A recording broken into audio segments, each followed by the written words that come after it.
Hey, it's Matt from Stop8.org. So this week there's a new radio ad put out by the National Organization for Marriage, an anti-gay group with strong ties to the Mormon Church. And of course, it's full of lies about Prop 8. So let's break it down.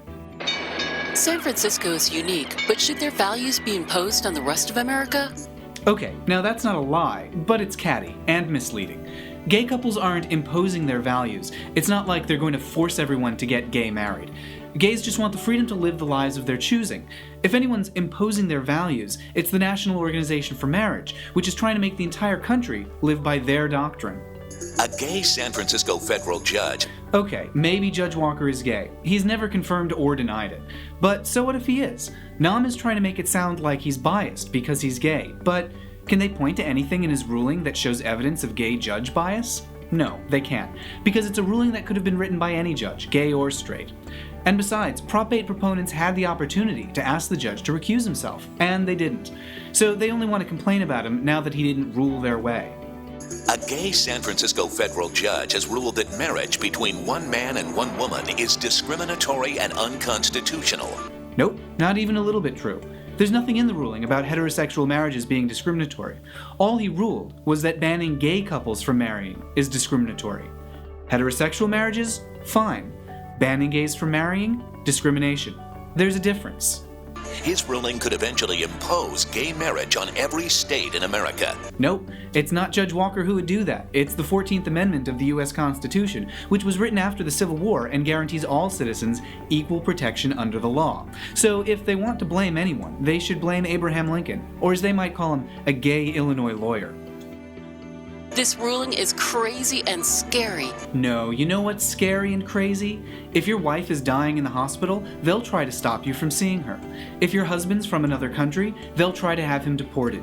And if you're raising foster kids, they'll try to take them away. These are things that happen every day to gay couples. And they're not just crazy and scary, they're inhumane and terrifying. The judge claims as so-called fact that children don't need a mom and a dad, and that parental gender is irrelevant to child development. That's misleading. Judge Walker didn't claim it. We've known for years that gay parents are just as good as straight parents, and that love and affection are far more important than your parents' gender. And that's backed up by tons of expert testimony, depositions, and even a statement by the American Psychological Association. NOM is just trying to vilify Judge Walker for acknowledging reality.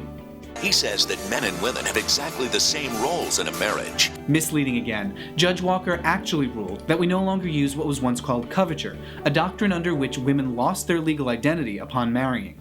Does NOM seriously want to go back to that system under which the state treated women as legally inferior to men? He actually ruled that marriage as the union of a man and a woman is just an artifact of a time that's past. No, let's look at the ruling. On page 113, Judge Walker says that gender discrimination, not marriage, is an artifact of a different time. Specifically, he says that society no longer forces women and men into different roles. He's not saying marriage is an artifact, he's saying discrimination is an artifact. And he slams people of faith by saying religious beliefs harm gays and lesbians. Wrong again. He's not talking about all religious beliefs. He's only talking about the belief that gay couples are inferior to straight couples. And this is one of Judge Walker's most thoroughly backed up findings. Look at the exhibits. He cites specific cases of religious leaders harming gays by calling them sinful, by restricting their access to equal protection, and by creating religious hostility.